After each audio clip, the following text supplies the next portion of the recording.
बिस्मिल्लाहिर्रहमानिर्रहीम। गुमनाम हीरो के मुअज़्ज़ज़ नाज़रीन, अस्सलामु अलैकुम। आइए चलते हैं कहानी की तरफ।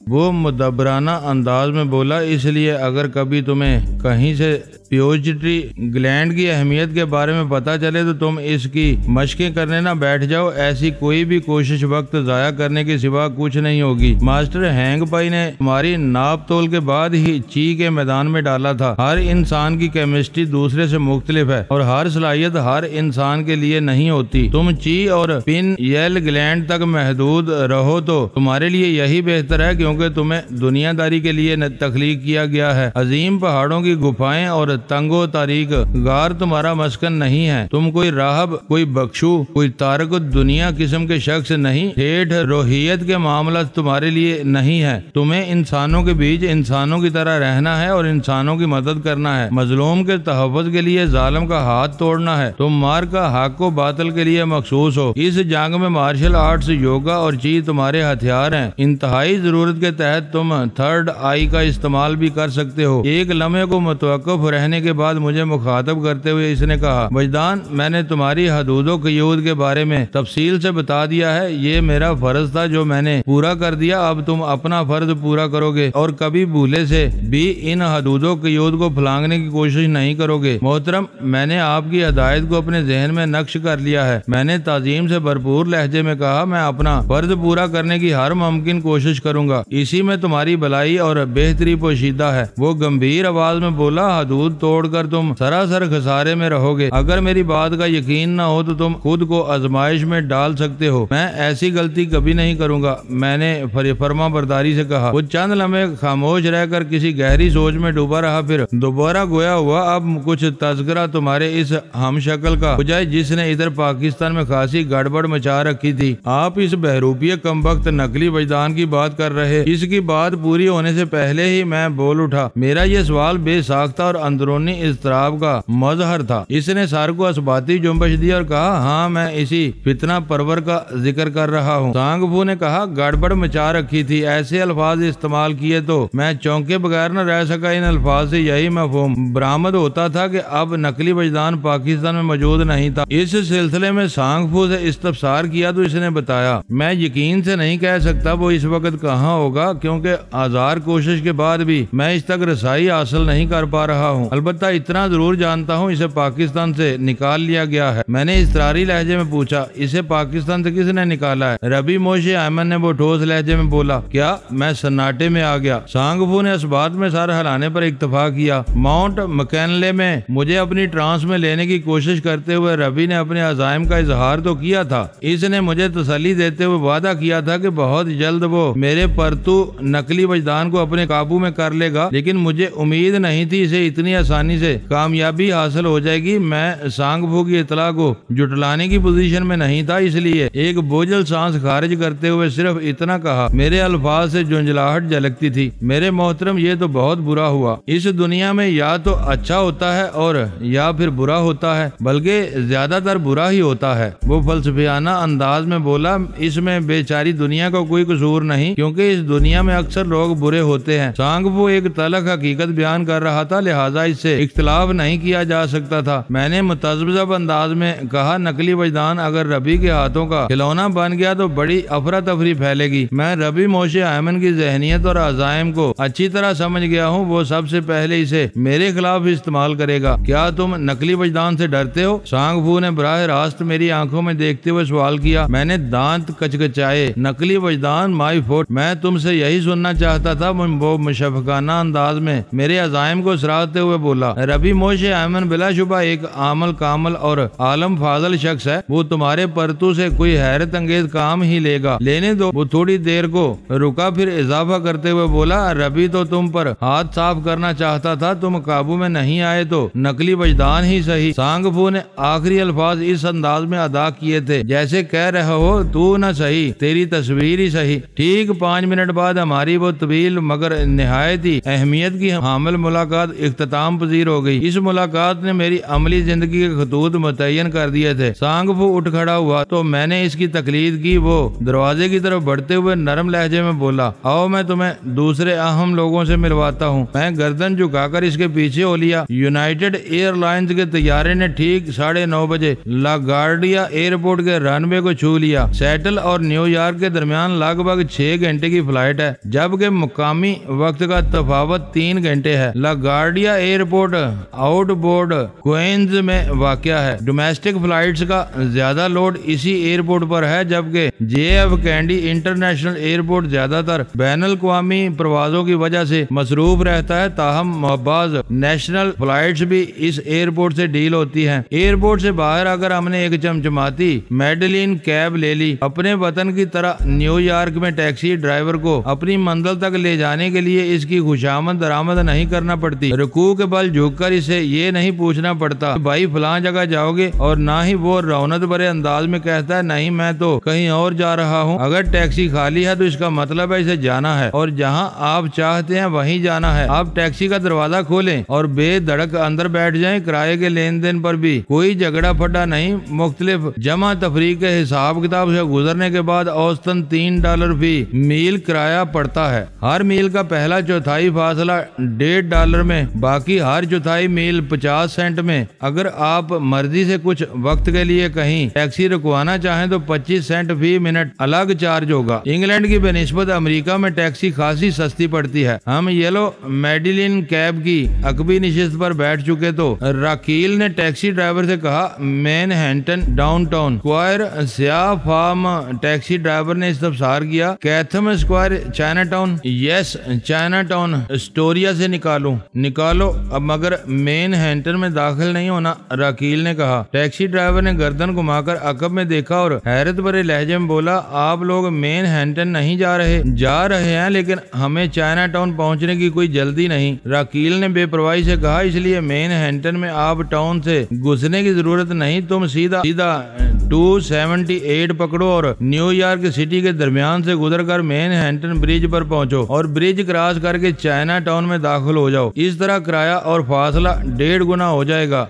टैक्सी ड्राइवर ने स्याह चेहरे पर मौजूद सफेद आंखें फैलाते हुए कहा, जानती हूँ। वो मखसूस अमेरिकी अंदाज में बोली। स्याह फार्म टैक्सी ड्राइवर ने कंधे उचकाए और सीधा हो गया। अगले ही लम्हे हमारे और ड्राइवर के दरमियान पार्टीशन ग्लास हायल हो गया। ड्राइवर ने डैशबोर्ड के साथ छेड़छाड़ करके हमें प्राइवेसी फराहम कर दी थी। अब हमारे दरमियान होने वाली गुफ्तगू ड्राइवर की समात तक रसाई हासिल नहीं कर सकती थी। वो हमें कोई बेवकूफ या फजूल खर्च जोड़ा समझा था जो ख्वाह मुख्वाह 50% ज्यादा किराया देने पर तुला बैठा हो। ये यकीन हो जाने के बाद कि हमारी बातें ड्राइवर तक नहीं पहुंचेंगी, मैंने रकील से पूछा, तुम्हारा ये फैसला ड्राइवर की समझ में नहीं आया? ना आए, इसने कंधे झटकते और बोली, दरअसल मैं अब अप टाउन से मैनहट्टन में दाखिल नहीं होना चाहती। इसकी कई वजूहात हैं। अव्वल टॉप टाउन में मैनहट्टन में स्ट्रीट 121 से 135 तक हार्लम का इलाका फैला हुआ है। ये मुत्तसब कालों का इलाका है। रात तो रात दिन में भी सोच समझकर इधर का रुख करना चाहिए और टैक्सी के जरिए तो बिल्कुल नहीं जाना चाहिए। मैं बाद में हार्लम ट्रेजेडी के बारे में तफसीलन बताऊंगी। दूसरी वजह ट्रैफिक जैम है। मैं बड़ी तवज्जो से राकील की फराहम करदा मालूमात को ज़हन नशीन करता रहा। इसने मुझे एस्टोरिया के बारे में भी मुख्तसरन बताया। एस्टोरिया में गालिब आबादी यूनानी अफराद की है। इसी जमाने में जब अभी हॉलीवुड फिल्म इंडस्ट्री कायम नहीं हुई थी तो एस्टोरिया ही में से फिल्म स्टूडियोज हुआ करते थे। एस्टोरिया स्टूडियोज अपने वक्त का बड़ा मशहूर स्टूडियो रहा है। रोड वुल्फ, वेलेंटिनो और ग्लोरिया स्वान्स ने अपने फिल्मी कैरियर का आगाज एस्टोरिया ही से किया था। मैंने रकील से पूछा, हमें अपनी मंजिल तक पहुंचने में कितना वक्त लगेगा? कम से कम 40 मिनट, इसने जवाब दिया। इस वक्त मैं 10 मिनट तक इजाफा भी हो सकता है। ओके, फिर मैं थोड़ी सी नींद ले लेता हूँ। मैंने सीट की पुश्तगाह से टेक लगाते हुए कहा, जब हम चाइना टाउन में दाखिल हों तो मुझे मुझे जगा देना। मैं दरअसल इस दौरान में अपनी थर्ड आई से साहिल को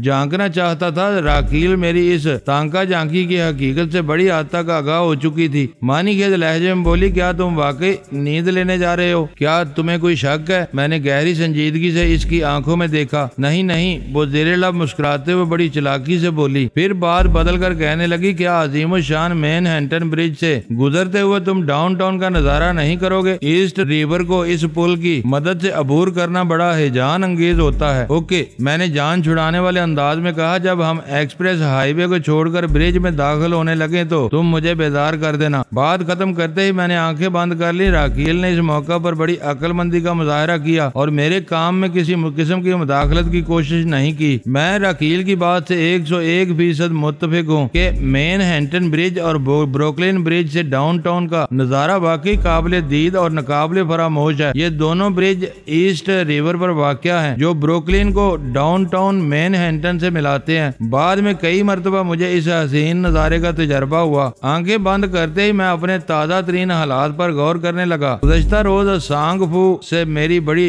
अहम और तफसीली मीटिंग हुई थी, जिसके नतीजे में मैं राकील के साथ इस वक्त न्यूयॉर्क में मौजूद था। साहिल की तलाश के सिलसिले में राकील सांग फू की नुमाइंदगी कर रही थी। राकील साहिल और मेरे बारे में बहुत कुछ जान चुकी थी, हत्ता के बड़ी हद तक इसे मेरी ची और तीसरी आंख और वाली सलाहियत की भी खबर हो चुकी थी। मेरा मिशन इसके जहन में रोजे रोशन की तरह वाज़ेह था। वो अब तक एक काबिल एतमाद दोस्त का किरदार अदा करती आई थी, लिहाजा इस पर भरोसा करने में किसी किस्म की कोई कबाहत नहीं थी। सेटल में सांगफू ने मुझे अपने इस बंदे से भी मिलवा दिया जो हर किस्म के मेकअप में यदे तूला रखता था। खास तौर पर मास्क मेकअप में इसे बेपनाह महारत हासिल थी। इसने मुझे नहायत ही मुफीद टिप्स भी दी। इसका नाम चाओ यान था। सांगफू के मुताबिक एक आध दिन में ही युआन माओ की हैसियत से वो एंकरेज रवाना होने वाला था। सांगफू की बुजुर्गाना हदायत के मुताबिक मुझे और राकील को चाइना टाउन में पहुंचना था। इसने हमें विंग हिंग नामी एक शख्स का एड्रेस दिया था और कहा था वो हमारे न्यूयॉर्क पहुंचने से पहले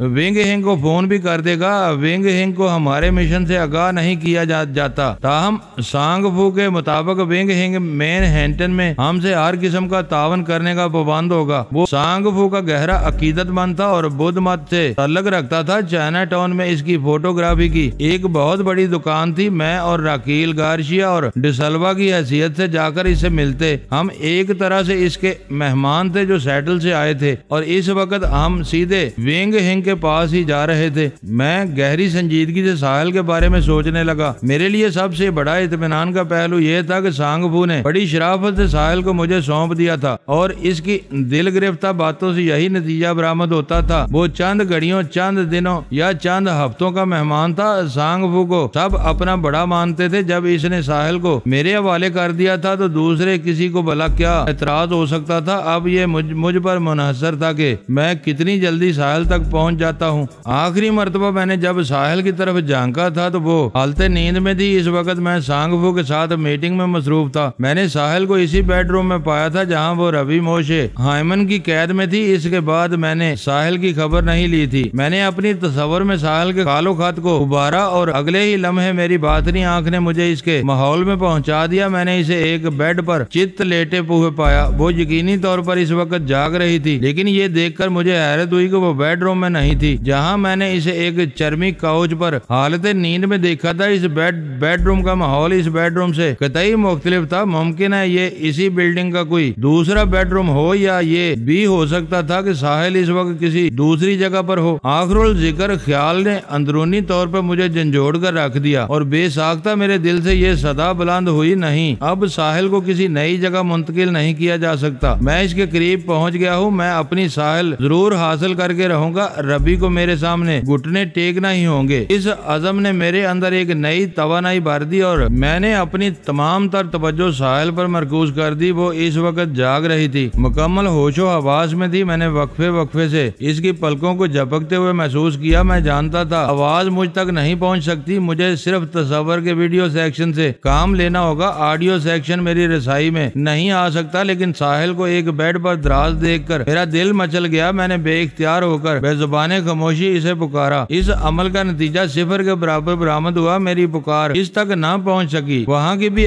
कोई आवाज मेरी ज़ाहिरा या बातनी समात तक रसाई हासिल नहीं कर पा रही थी। झुंझलाकर मैंने कोशिश तर्क कर दी और बेडरूम के माहौल की जुज़ियात को अपने जहन में नक्श करने लगा। इस बेडरूम में साहिल बिल्कुल अकेली थी। मैंने कमरे के साइज, वहाँ मौजूद तमाम एशिया, दरवाजे के रंग और डिजाइन, पर्दों के रंग, कपड़े और तराश खराश के अलावा फर्श पर बिछे हुए दबीज कालीन को भी जहन नशीन कर लिया। इसी तरह इलेक्ट्रिक लाइट्स की तफसील भी मेरी नजर से पोशीदा नहीं रही थी। इस काम से फारग होने के बाद मैं इंतजार करने लगा कि कोई इस कमरे में दाखिल हो ताकि मैं इसका माहौल पकड़कर बेडरूम से बाहर निकल सकूं। साहिल के आज खुद बेडरूम से बाहर कदम रखने का इम्कान न होने के बराबर था। मुझे को भी उम्मीद थी कि वो औरत मुझे नजर आ जाएगी जिसका पीछा पकड़कर मैं वाल स्ट्रीट तक चला आया था। मेरी लम्हाती तसव्वुराती गफलत से वो एशियाई औरत मेरी दस्तरस में नहीं रही थी। 10 मिनट के मुसलसल इंतजार के बाद भी जब मेरी उम्मीद पूरी होने के आसार वाज़ेह न हुए तो एक बेनाम सी उकताहट ने मेरे जहन को अपनी गिरफ्त में ले लिया। इसी उकताहट में एक चौंका देने वाला ख्याल मेरी सोच में नमूदार हुआ। मैंने सोचा क्यों न मैं तसव्वुर की आंख से इस एशियाई औरत के माहौल में उतरने की कोशिश करूं। ये एक अछूता ख्याल था। मज़कूरा औरत के खदोखाल मेरे जहन में महफूज थे। मैंने इसकी बादामी आंखों, चौड़ी पेशानी, बीजवी चेहरे, गुलाबी होंठों और सतवा नाक का तस्वर किया और अगले ही लम्हे मैं इस तक रसाई हासिल करने में कामयाब हो गया। मैंने इसे किसी ऑफिस में पाया। वो एक कंप्यूटर के सामने बैठी बड़ी तवज्जो से किसी काम में मसरूफ थी। मैंने मॉनिटर के स्क्रीन पर निगाह डाली। वहाँ नजर आने वाली तहरीर से मुझे अंदाजा हुआ वो स्टॉक एक्सचेंज में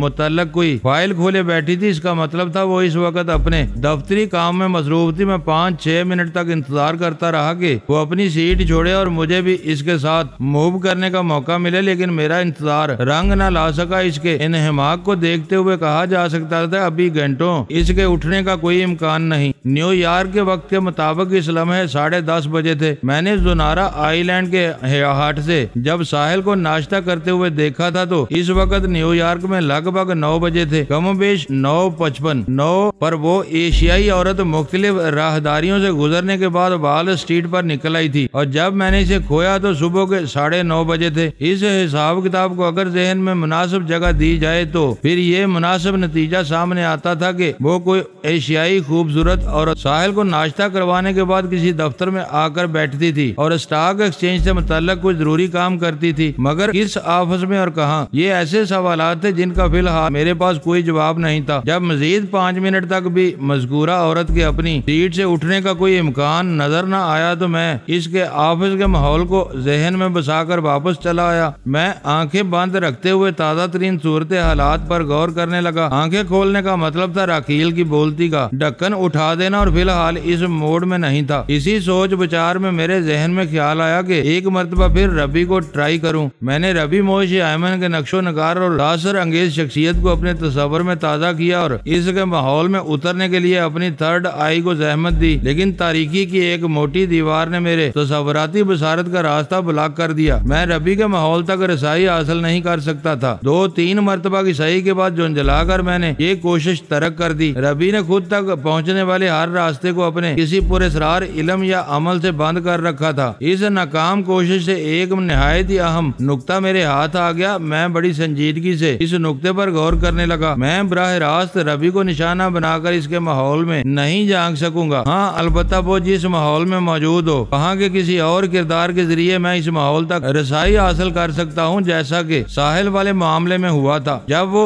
चरमी काउच पर दराज थी तो मैं रबी का ताक़ुब करते हुए बेडरूम के दरवाजे तक चला गया था। अब मुझे किसी भी तरह इस माहौल तक रसाई हासिल करना थी जहाँ रबी मोशे हायमन मौजूद हो। इस तरह मैं रबी की सरगर्मियों पर निगाह रख सकता था और ये जानना निहायत ही दुश्वार काम था कि रबी किस वक्त किस माहौल में किन लोगों के साथ मौजूद होगा और आया इन लोगों में से मैं किसी का सूरत आशना भी होऊंगा या नहीं। ये मौका स्वाय इत्तफाक के मेरे हाथ नहीं आ सकता था। ये सच है, जानना बहुत बड़ा अजाब है और कबल अज वक्त की जानकारी एक अजीम अजाब जो इंसान जितना ज्यादा बाखबर होता है वो जहनी और जिस्मानी तौर पर इतनी ही ज्यादा अजियत से गुजरता है। सलाहियत चाहे जिस्मानी हो या जहनी या फिर रूहानी हो, अपने इस्तेमाल के जवाब में वो हमसे भी तकाज़ा करती है। वो एक मखसूस खराज हासिल किए बगैर जान नहीं छोड़ती। इस सिस्टम में जिसका अहम हिस्सा है अदाई के बगैर कुछ हासिल नहीं किया जा सकता। ये अदाई अलबत्ता प्री पेड भी हो सकती है और पोस्ट पेड भी। बिल्कुल क्रेडिट और डेबिट कार्ड कार्ड की तरह ये सिस्टम इस हाथ लो इस हाथ दो के तहत 2 और 2 4 की तरह काम करता है। जो लोग वाकई बासलाहियत हैं और सिस्टम के तरीके वारदात को जानते हैं वो शब रोज इस तजर्बे से गुजरते रहते हैं। गौर फिक्र करने वालों के बारे में कुछ नहीं कहा जा सकता। जब से मैंने तीसरी आंख का इस्तेमाल शुरू किया था, मज़कूरा तजर्बे से गुजर रहा था, मैंने इधर उधर के ख्यालात को ज़हन से झटका और अपने तस्वर के घोड़े को थर्ड आई के चाबक से साहिल की जानिब दौड़ाया। वो इसी बेड पर मौजूद थी, लेकिन अब इसकी आंखें बंद थी और सीनों का जीरो बम आता था कि वो हालत नींद में दाखिल हो चुकी थी। ये सोने का वक्त तो नहीं था। इसका ये मतलब था कि इसे ज्यादातर बेहोश या नींद की हालत में रखने के लिए कोई मखसूस दवा दी जा रही थी, या फिर ये भी हो सकता था कि रब्बी ने तनमीमी अमल के जरिए इसकी नींद को अपनी मर्जी के मुताबिक सेट कर दिया हो। मैंने आंख खोल दी और टैक्सी में हाजिर हो गया। इसी वक्त राकील पर मेरी निगाह पड़ी। वो ज़ेरे लब मुस्कुराते हुए मेरी जानिब देख रही थी। मुझसे नजर मिली तो इसने इस्तफसार किया, तुम्हें कैसे पता चला कि मैं तुम्हें जगाने ही वाली हूँ? बस अंदाजे ही से मैंने आंख खोल दी। इसका मतलब है तुम्हारी नींद पूरी हो गई। वो शरारत भरे लहजे में मुस्तफर हुई। मैंने सरदनश अमेज नजर से इसे देखा, लेकिन खामोश रहा। वो खामोश न रह सकी और पूछ बैठी, कोई कामयाबी हुई? मैंने नफी में गर्दन हिलाने पर इत्तफाक किया और टैक्सी की खिड़की से बाहर देखने लगा। मेरे इनकार का ये मतलब नहीं था कि मैं दानिस्ता इससे कुछ छुपा रहा हूँ। वो मेरी सलाहियतों और सरगर्मियों से आगाह हो चुकी थी। मैं इस वक्त तक खुद भी किसी नतीजे पर नहीं पहुंचा था। राकील को क्या बताता? वो जनवरी का आखिरी हफ्ता था और दर्जा हरारत 0 के आसपास चल रहा था। फिजा में अच्छी खासी धुंध भी मौजूद थी। न्यूयॉर्क को अमेरिका की सर्द तरीन रियासतों में शुमार किया जाता है। ये इंतहाई शुमाल में कनाडा से जुड़ी बैठी है। मौसम सरमा में यहाँ का दर्जा हरारत बाज़ औक़ात -10 दर्जा सेंटीग्रेड तक चला जाता है। धुंधल की फिजा के सबब मैनहट्टन डाउनटाउन भी धुंधला धुंधला नजर आ रहा था। इस नज़ारे में एक अजीब से शहर का तासर था। यूँ महसूस होता था जैसे मैं मैनहट्टन ब्रिज पर से गुजर कर हम ख्वाबों के किसी जजीरे में दाखिल हो रहे हों। न्यूयॉर्क खुसूसन मैनहट्टन ख्वाबों का एक जजीरा ही है। मौसीकार और शायर लोग भी बड़े कमाल के होते हैं। मुशायरे की बड़ी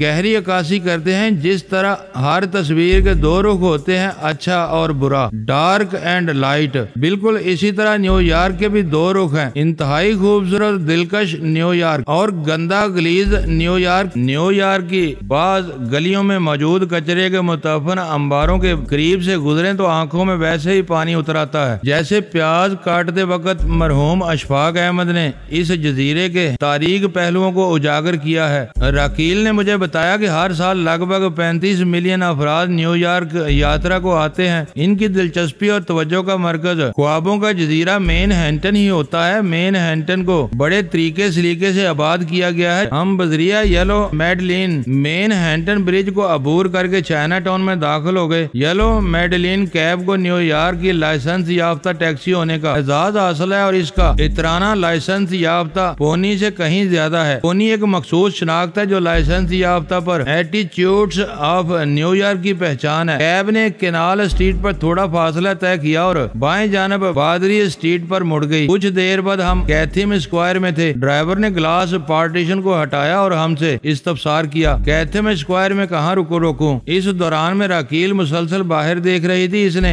एक सिमत ड्राइवर की तवज्जो मबजूल कराई और फैसला कुन लहजे में कहा, इस बैंक के सामने रोक दो। टैक्सी मज़कूरा बैंक से थोड़े फासले पर सड़क के किनारे रुक गई। किराया सिर्फ $31 बना था। राकील ने ड्राइवर को $35 अदा किए और कीप दी चेंज कहते हुए टैक्सी से उतर गई। अगर हम दूसरे रास्ते से मैनहट्टन में दाखिल होते तो कमोबेश $20 किराया अदा करना पड़ता। राकील ने $4 ड्राइवर को टिप की मद में दे दिए थे। बाद में मुझे मालूम हुआ कानूनन किसी टैक्सी वाले को 15% से ज्यादा टिप नहीं दी जा सकती। 31 पर 4 का तनासब तकरीबन इतना ही बनता था। अमेरिका में करेंसी नोट का इस्तेमाल बहुत कम और निचली सतह पर होता है, $20 से नीचे नीचे। इससे ऊपर अमूमन कैश डीलिंग नहीं होती बल्कि खालिस्तन क्रेडिट कार्ड्स के जरिए की जाती है। कैश के मामला सिर्फ बैंक तक महदूद हैं। ओपन मार्केट, होटलों, दुकानों वगैरह में कैश कबूल नहीं किया जाता। अमेरिकी करेंसी 1, 2, 5, 10, 20, 50 और $100 के नोटों पर मुश्तमिल है। 500,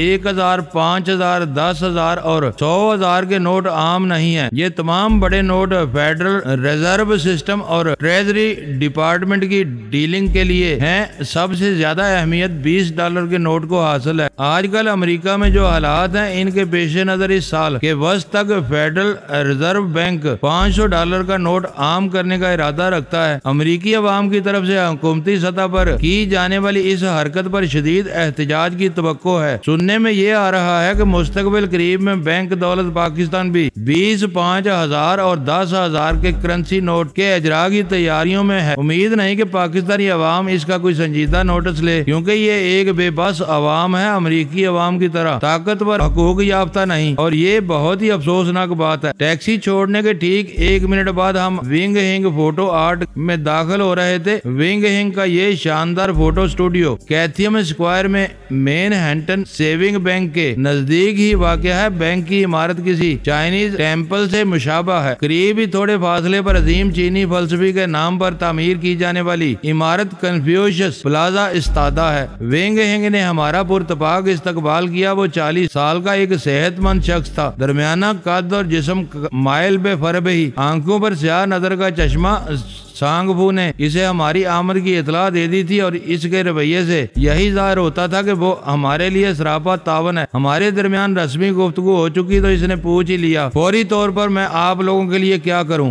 विंग हिंग इंग्लिश के अलावा मैड्रन भी रवानी से बोलता था, ताहम इस वक्त हमारे दरमियान बातचीत अंग्रेजी ही में हो रही थी। सांगफू ने हमारा तारफ अपने खास आदमी की हैसियत से कराया था, इसलिए भी विंग हिंग बिछा जा रहा था। इसे हमारे मिशन के बारे में कुछ नहीं बताया गया था। वो सिर्फ इतना जानता था कि हम चंद दिन में मैनहट्टन में गुजार कर वापस चले जाएंगे और इस दौरान में इसे हमारी जरूरियात का ख्याल रखना होगा। मेरी तरह रकील भी इससे पहली मर्तबा मिल रही थी। अलबत्ता सांगफू ने इसे हमारे मास्क मेकअप के बारे में बता दिया था। हमारी शख्सियत की तब्दीली ने इसे अच्छी तरह समझा दिया था कि इस वक्त हम किसी खास टास्क पर थे। मैंने इसके सवाल के जवाब में कहा, मिस्टर हिंग, अगर आप चाइना टाउन के किसी मतवसत होटल में हमारे लिए क्याम का बंदोबस्त कर दो तो तुम्हारी मेहरबानी होगी। फिलहाल हमारी जरूरत यही है, बाकी बाद में देखा जाएगा। मुअज़्ज़ज़ नाज़रीन, लाइक करें, शेयर करें और कमेंट्स बॉक्स में पाक आर्मी जिंदाबाद, पाकिस्तान पाइंदाबाद का नारा ज़रूर दर्ज करके अपने मुल्क पर फ़ख्र करें और पाकिस्तान की बुनियादें मजबूत करने में अपना किरदार अदा करें। वीडियो देखने का शुक्रिया। मुअज़्ज़ज़ नाज़रीन, अपना ख्याल रखिएगा और हमारे चैनल का भी। ISI पाक आर्मी जिंदाबाद, पाकिस्तान पाइंदाबाद।